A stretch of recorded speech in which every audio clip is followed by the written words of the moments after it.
been reported this week that the government is reconsidering the maximum facilitation style arrangements which were being talked about prior to the Chequers summit in July, so that they could remove the Irish backstop from the withdrawal agreement. Has anyone from the government spoken to you or your colleagues about this? And if so, what have they asked you to do? I'm sorry. Sorry. The door opened. I'm really sorry. Yeah, we've just asked. Yeah. Sorry. Sorry. So, to repeat the question, there's been talk this week that maximum facilitation essentially is back on the table, and that this is something which the government is considering as a means of removing the backstop. Has anyone from the government spoken to you or your colleagues? And if so, what have they asked you to do about this? So we're being asked to have another look at what might be the technology or other technical solutions to the problem. Right. And again, to reiterate, the technical explanatory note on Northern Ireland keeps that, in my opinion, it keeps that option open. I mean, I envisage that from this point forward we will be doing two things. We will be scoping out how we could implement this backstop, if that is what came into force, and we will be continuing to work on what would be the better alternatives to that, both working within the UK and seeking to engage with the EU on that. So to be clear, that request has now come from ministers to reopen that line of inquiry. I mean, I think ministers have always been interested, as they say, as the withdrawal agreement makes clear, they've always been interested in having something better than what is in this withdrawal agreement, and they will want us to keep working on that. When have you been asked to report by, if at all, on that point? I'm just trying to understand when we'll understand where the maximum facilitation is going to. I don't have anything specific on that. So it's open-ended. We report constantly, basically, as you might imagine.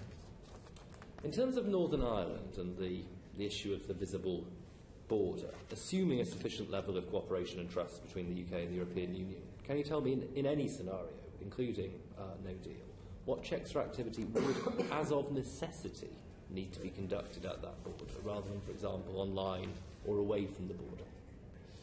So, the UK has been clear that under no circumstances will we be putting in any infrastructure or any associated checks at the Irish border.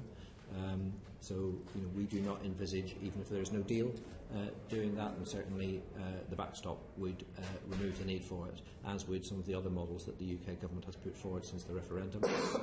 But I can't speak for the EU or the Irish. So in general our approach would be threefold. First of all, that in collecting customs declarations you use the IT system to risk those customs declarations, and in the current model for the rest of the world that removes huge tracks of those declarations, more than 98%.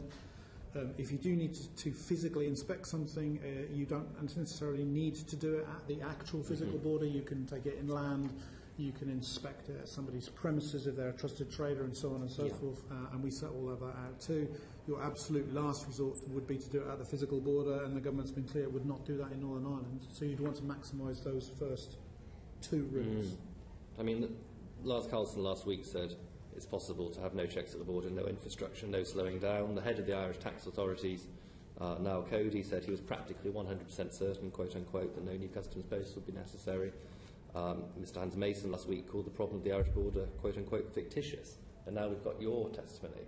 So why does the government persist in accepting the argument that the Irish border would need to be hard under any circumstance?